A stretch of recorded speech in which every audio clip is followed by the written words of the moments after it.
100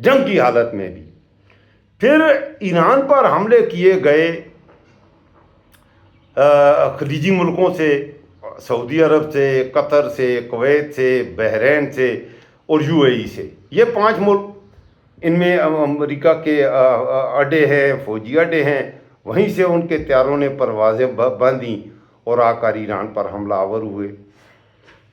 جواب میں ریٹیلیٹ کیا ایران نے، اور ان ملکوں پر جہاں سے اس پر حملے ہوئے تھے ایران نے بھی وہاں حملے کیے. ہوتا بھی ایسا ہی ہے، جن ملکوں سے حملے ہوتے وہ ملک بھی اتنے متاثر نہیں ہوئے. تھوڑا بہت تو ہوتا ہے، جنگ ہے، بارود گر رہا ہے، کچھ نہ کچھ ضرور ہوتا ہے، لیکن ان ملکوں میں کاروبار زندگی نہیں رکا، وہاں کے اسکول بند نہیں ہوئے، کالجز بند نہیں ہوئے. پھر دوسرے پڑوسیوں ملکوں پر اثر کچھ نہ کچھ پڑتا ہے. ایسی بڑی جنگ اور ایسے خطے میں جنگ جس سے دنیا کی فیول کا بہت بڑی مقدار گزرتی ہے، وہ جنگ کی زد میں ہو تو دنیا میں کچھ نہ کچھ اثر تو پڑتا ہے. تھوڑا سا اثر پڑا. پیٹرول پرائسز انڈیا میں بھی 4-5% بڑھ گئیں، بنگلہ دیش میں بھی 4-5% بڑھ گئیں. ویتنام میں سنا ہے کہ 10% کے قریب بڑھی، اور فلپائن میں سب سے زیادہ پرائسز بڑھی، تقریباً 14%. پاکستان میں 100% سے زیادہ پرائسز بڑھ گئیں پیٹرول کی طرف. ظاہر ہے جب پیٹرول کی پرائسز بڑھتی ہیں تو پھر تمام آپ کی غذائی اجناس جو ہیں ان کی قیمتیں بھی بڑھتی ہیں. آپ کی سبزیاں وغیرہ جو چیزیں ہیں ان کی قیمتیں پیٹرول کی وجہ سے ہی بڑھتی ہیں، اور وہ بڑھتی ہیں. اب مسئلہ کیا ہے؟ مسئلہ کیا ہے کہ پاکستان اپنے آپ کو اس جنگ کو لے کے، پاکستان نے صلح کے لیے کوشش کی کہ دنیا متاثر ہو رہی ہے، ہم امن کے ٹھیکیدار بھی ہیں. اپنے ملک میں امن نہیں ہے، اس بات کی ہمارے فیلڈ مارشل، ہمارے پردھان منتری کو یہ نظر نہیں آ رہا کہ KPK میں بھی آگ لگی ہوئی ہے. یہ نظر نہیں آ رہا کہ بلوچستان بھی جل رہا ہے، لاشیں گر رہی ہیں. یہاں کے تمام معاملات محسن نقوی نے SHO کے حوالے کیے ہوئے ہیں کہ اس کا کہنا ہے کہ ایک SHO ہی میرا جائے گا اور سارے بلوچستان کے مسئلوں کو اس کا SHO حل کر دے گا، ثواب دارین حاصل کر لے گا. محسن نقوی کا ہے کہ SHO KPK اور بلوچستان کے مسئلوں کو حل کر دے گا. ایک ایسا بھونڈا مذاق ہے. اور اس کے بعد اس جنگ کو لے کر یہ میں آپ کو بتانا یہ چاہ رہا ہوں میرے پاکستانیوں. اچھا تھوڑا سا یہ ولاگ اگر معمول سے لمبا بھی ہو جائے آپ نے دیکھنا ضرور ہے، کہیں جانا نہیں. آگے میں نے بڑی خاص باتیں کرنی ہیں. اور چینل اگر سبسکرائب نہیں کیا تو ضرور فوراً چینل کو بھی سبسکرائب کر دیں. آگے بڑھتے ہیں. دیکھیے جنگ شروع ہوئی تو یہ ان کو مصالحت کار کے طور پر تمہاری حیثیت کیا ہے کہ تم اپنے ملک میں صلح نہیں کر پا رہے. اس ملک کا سب سے پاپولر لیڈر جیل میں پڑا ہے، اس سے تم بات چیت نہیں کر رہے. PTI جو پاکستان کی سب سے بڑی سیاسی جماعت ہے اس پر تم گولیاں برسا رہے ہو. پاکستان کے مقبول ترین لیڈر کو آپ نے اور اس کی پوری پارٹی کو جیل میں تم نے رکھا ہوا ہے. اور دوسری طرف امریکہ اور ایران اور سعودی عرب اور قطر اور کویت کے دورے کر کے تم جنگ بندیاں کروا رہے ہو اور مذاکرات کر رہے ہو. خود اپنے پڑوسی ملک افغانستان پر حملہ کر دیا ہے. ہمارے بھائی تھے. دنیا کی نظروں میں. اور یہ سارا کچھ کیا کیوں جاتا ہے؟ یہ عوام کے حوالے سے پاکستان کے عوام کو بیوقوف بنانے کے لیے. کوئی جنگ نہیں پاکستان میں، میں قسمیہ کہتا ہوں کوئی مسئلہ نہیں پاکستان میں، کوئی مسئلہ ہی نہیں ہے. صرف اگر مسئلہ ہے تو یہ بدیانت میر جعفر، میر صادق، یہ چور ڈاکو حکمران جن کو پاکستان کے مفادات سے کچھ نہیں. میں 2-3 دن پہلے میں نے ایک ولاگ بنایا تھا اکانومی پر. آپ ذرا وہ ولاگ میرا پاکستان اور انڈیا اور بنگلہ دیش کی اکانومی کا میں نے موازنہ کیا تھا. اب وہ ولاگ ضرور دیکھیے گا. اس میں نے پورے سٹیٹسٹکس آپ کی خدمت میں رکھے ہیں کہ اکنامیکلی ہم کھڑے کہاں ہیں، انڈیا کہاں کھڑا ہے اور بنگلہ دیش کہاں کھڑا ہے. پاکستان کے پاس بالکل ریزرو نہیں ہیں، یہ ری شیڈول کیے ہیں کچھ.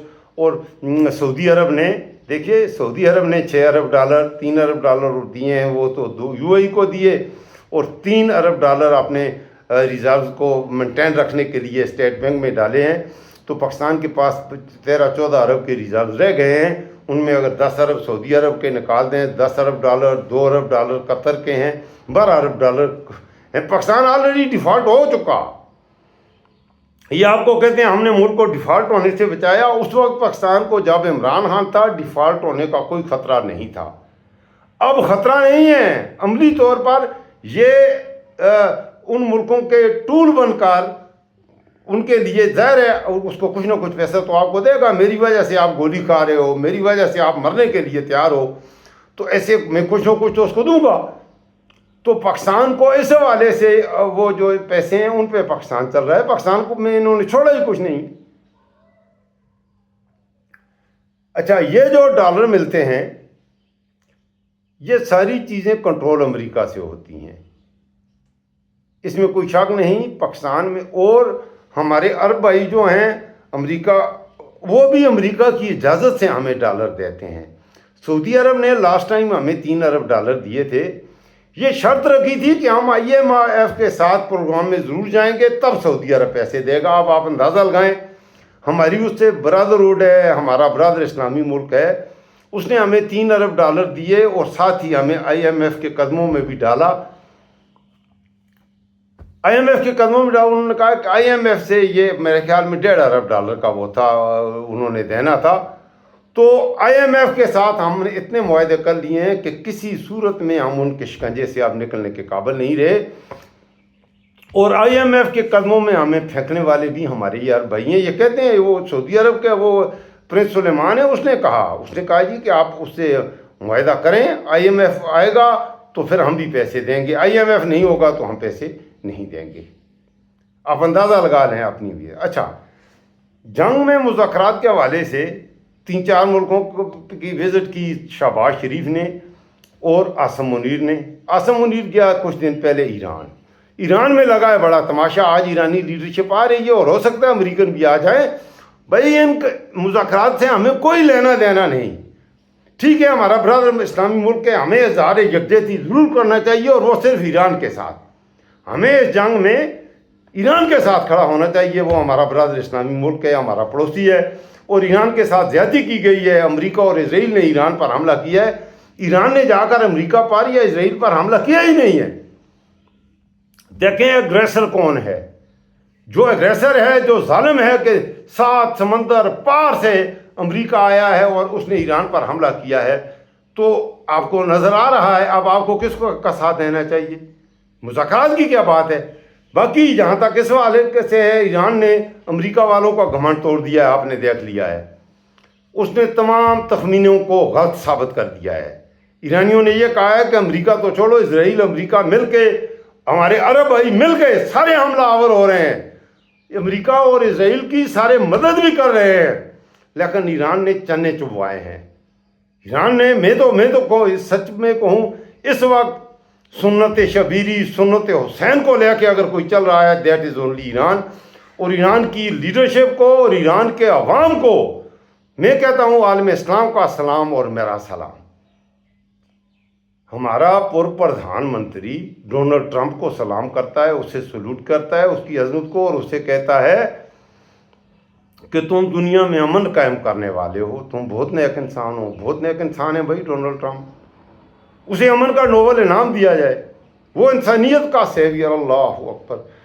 وہ کہتا ہے کہ تم سیویئر ہو. ہمارا مذہب کہتا ہے کہ اللہ سیویئر ہے، لیکن پردھان منتری میاں شریف شہباز کہتا ہے امریکہ سیویئر ہے. جائیں تو جائیں کہاں. تو یہ ہیں حالات. دنیا میں کہیں بھی عذاب آئے پاکستان کیوں متاثر ہوتا ہے. اب اس کی ایک مثال ایران ہے. طویل عرصے سے، گزشتہ 30-35 سالوں سے، 40 سال سے دنیا نے ایران کو چھوڑ دیا. امریکہ نے ان کے فنڈز جو تھے سارے کے سارے منجمد کر دیے. پوری دنیا سے ان کا ربط و تعلق توڑ کے رکھ دیا گیا. ٹریڈ کے حوالے سے ان پر مکمل پابندیاں عائد کی گئیں. ایران نہ بھوکا مرا، نہ ایران میں کوئی بحران آیا. ایران کی آپ ویڈیوز دیکھیں، ایران کی سڑکوں کا انفراسٹرکچر اتنا پیارا ہے، ایسا امریکہ میں جیسا ہے امریکہ جیسا ہی ہے. یورپ کے کسی بھی ملک سے آپ موازنہ کریں تہران کا. آپ ویڈیوز دیکھ لیں یار، اگر تہران نہیں جا سکتے. میرا تو پروگرام ہے، اللہ کرے حالات ٹھیک ہو تو میں اب ایران ضرور جاؤں گا ایران دیکھنے، ویڈیوز تو میں روزانہ دیکھتا ہوں۔ ایران کا روڈ کا انفراسٹرکچر، ان کا ریلوے کا انفراسٹرکچر اتنا اچھا ہے، اور کھانے پینے کی چیزیں اس قدر سستی ہیں کہ دنیا کا سب سے اچھا فوڈ ایران میں اور دنیا کا سب سے سستا فوڈ بھی ایران میں ملتا ہے۔ اگر آپ رینٹڈ رہتے ہیں تو انتہائی افورڈیبل پرائس پہ۔ دیکھیں پاکستان میں ایک آدمی کے جو جتنے خرچے میں رہتا ہے، ایران سے اس سے 4 گنا کم خرچے میں وہ رہ سکتا ہے، اچھی خوراک کے ساتھ۔ پاکستان میں اگر ایک وقت آپ اچھا کھانا کھائیں گے تو وہ 500-600 روپے کا تو کھائیں گے، تو ایران میں وہی کھانا آپ 100-150 روپے کا کھائیں گے۔ یہ مختلف ولاگر ہیں جو ایران جاتے ہیں، وہاں کے ولاگز ہیں، آپ دیکھ لیں۔ پاکستان کے سکول بند کر دیے، پہلے ہی ہمارا نظام تعلیم، میں نے ایک ولاگ اچھا یہ بھی بنایا تھا خانے وال میں، پنجاب میں میٹرک کے امتحانات ہوئے ہیں۔ میٹرک کے امتحانات میں پاکستان اسٹڈی کا جو پیپر ہے اس میں سوال ہیں، قاسم نواز کی سیاسی خدمات پر نوٹ لکھیے، مریم نواز کے 2 اہم کارنامے لکھیے۔ پنجاب کی دیکھیں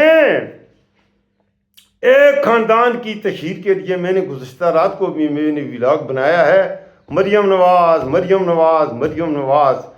خدا کے بندے، پاکستان کے نوجوانوں کی آنکھوں میں مریم نواز، پاکستان میں بولنے والوں کی زبانوں پر مریم نواز، پاکستان کے منچلے نوجوانوں کے دلوں میں مریم نواز، پاکستان کے لوچے لفنگوں کے دماغوں میں مریم نواز، پاکستان کے قبرستانوں کے باہر مریم نواز، پاکستان کی لیٹرینوں میں مریم نواز، پاکستان کی سڑکوں میں، صاف ستھرا پنجاب کے کچرے کے ٹوکروں میں، پنجابیوں کو دی گئی ریڑھیوں میں، ہر طرف مریم نواز، ہسپتالوں میں مریم نواز، سکولوں میں مریم نواز۔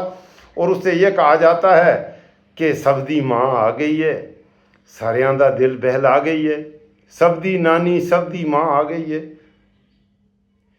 جب ایسے جاہل لوگ تمہارے اوپر حکمران ہوتے ہیں تو پھر یہ ہوتا ہے، اس کا یہ ہوتا ہے کہ آپ کی بحیثیت قوم میرے پاکستانیوں پھر دنیا میں عزت نہیں رہتی۔ عمران خان کا گناہ یہ تھا کہ وہ خوددار آدمی تھا، وہ اقبال کی وہ سیلف رسپیکٹ، جذبہ خودی ہے، وہ اس کا قائل تھا۔ وہ پروخارج وہ چاہتا تھا کہ میرا ملک آزاد ہو، اور وہ عمران خان نے ہمیشہ یہ کہا بھی اپنی سپیچز میں بھی کہ میں اللہ کے آگے جھکتا ہوں، اللہ کے سوا میں کسی کے آگے نہ جھکا ہوں۔ اور ساتھ ہی عمران خان نے UN میں کھڑے ہو کے امریکہ میں کہا تھا کہ نہ میں جھکا ہوں اور نہ میں اپنی قوم کو اللہ کے سوا کسی کے آگے جھکنے دوں گا۔ آج ہمارے جو حکمران ہیں انہوں نے اپنا ایمان اور ضمیر تو بیچ ہی دیا، اپنی قوم بیچ دی، مجھے بیچ دیا، آپ کو بیچ دیا۔ ہم سب مقروض، ہمارا پیدا ہونے والا بچہ 4 لاکھ روپے کا مقروض، میرے ملک کا نظام تعلیم انہوں نے تباہ کر دیا۔